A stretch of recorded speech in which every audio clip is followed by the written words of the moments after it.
Alright, so ito, diretso lang na ito, no? At yung nasa right side natin, hindi lang makita. Yan na yung Cavitex. Right? So, yan, sundan lang tayo, sundan lang natin sa mga to. Ayan, no, Cavitex yan. Yan, nasa kanan natin. Gilid lang tayo ng Cavitex Service Road. Okay, yan, no, Cavitex, no? Yan. Right? So dito, puro halos motor lang talaga ang dumadaan. Pinaka-shortcut po kasi ito from Manila area to Cavite area. Although marami namang daan dito sa Manila area to Cavite area. Pwede ka dito sa may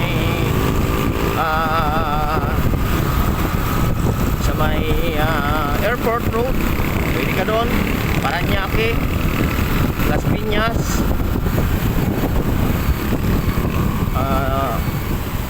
So ito yung pinaka last na po pwedeng daanan kasi dulo na po ito, dagat na po itong kanan natin. Yes sir, 4320, go ahead sir, Double Delta Whiskey. Ipuhayay agad, moving kami, papuntang Bacoor, Cavite, go ahead. Tumatawag sa atin.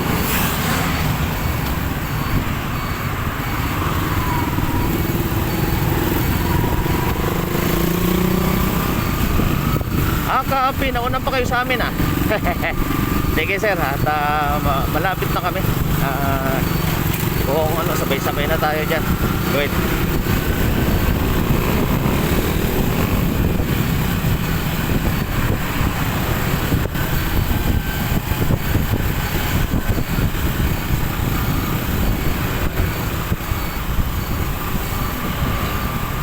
Roger. Along Aguinaldo Highway na, Aguinaldo Highway paglagpas lang ng Sapote. Go ahead.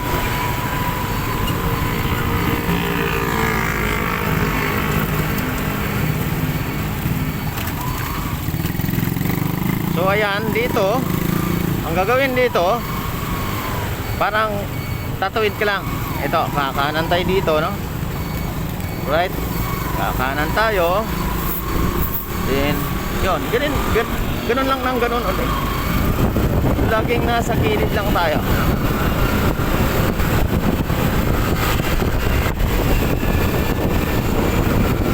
Kahit na medyo tanghali dito or araw is ganito lang po siya, wala siyang traffic. Dahil siya nga ay bihira ang sasakyan dito na dumadaan. Hindi ko alam kung di nila alam na shortcut ito or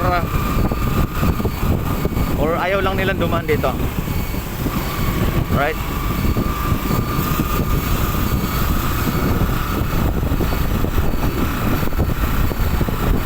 Okay, ayan, no?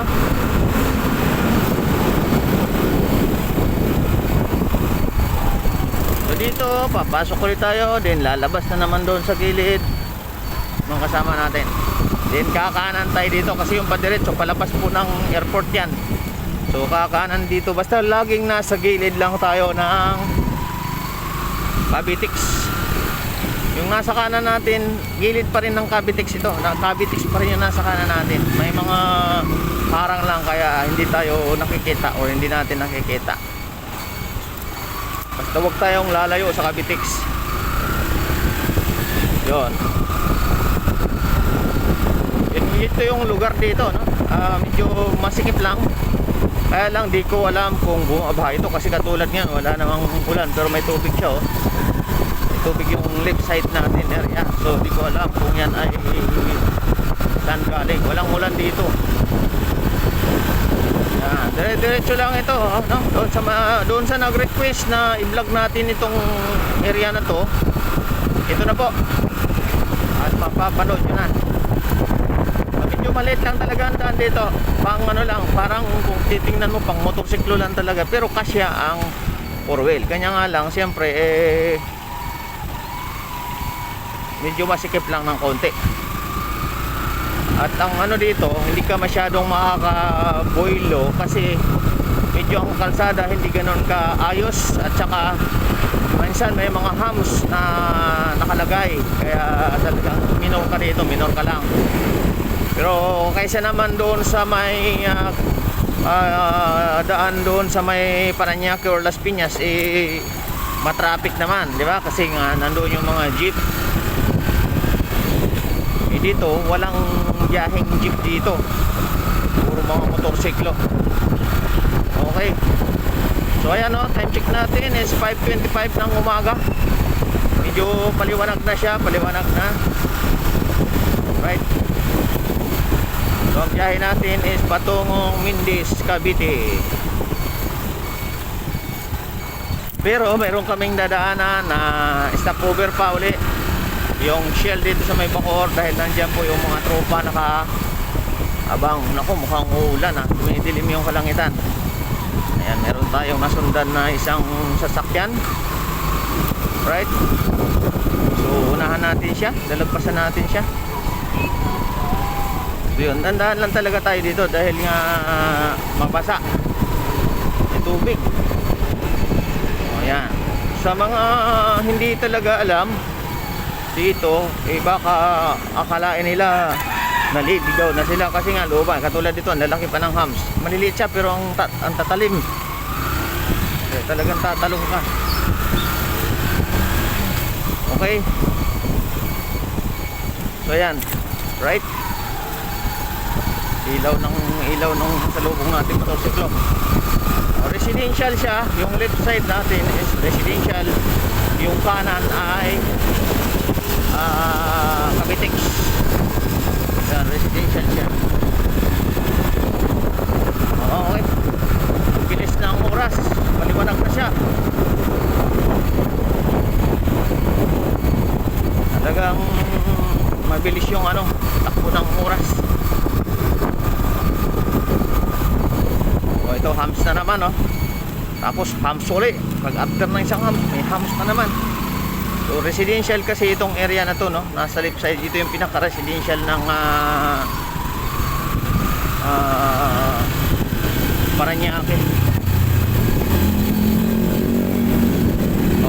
Dito kakanan lang tayo, sa Cavitex yung sa kanan natin, kakaliwa lang tayo tapos kakanan uli. Ayan.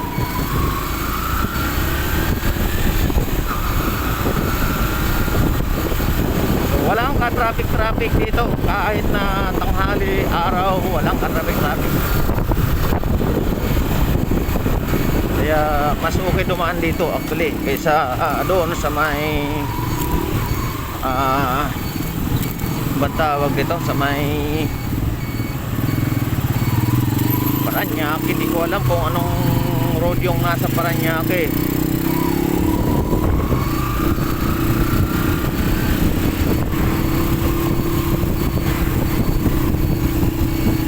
Okay, so ako'y mabagal lang naman dahil mayroon akong mga kasabay, mayroon akong convoy. Siguro kami, 6 na motor sa likod ko, kaya medyo dahan-dahan lang ako para hindi sila mawala. Ayan Cavitex, di ba? Papasok naman ng Cavitex yun, pabalik naman ng Maynila kasi yung nasa kabilang side yun yung patungong Cavite. So ito naman yung pakaliwa, ito naman yung papunta doon sa may SM Parañaque or SM Sukat. Yan, pakaliwa. So kanan ulit tayo dito dahil Cavitex nga lang tayo. Muron sa gilid lang lagi tayo ng Cavitex sa lumaraan. Mapuputol tayo ngayon sa may Saputi Bacoor na. Yun yung dulo niya. Sana nasubaybayan mo ito sa nag-request na i-vlog ko itong area na to.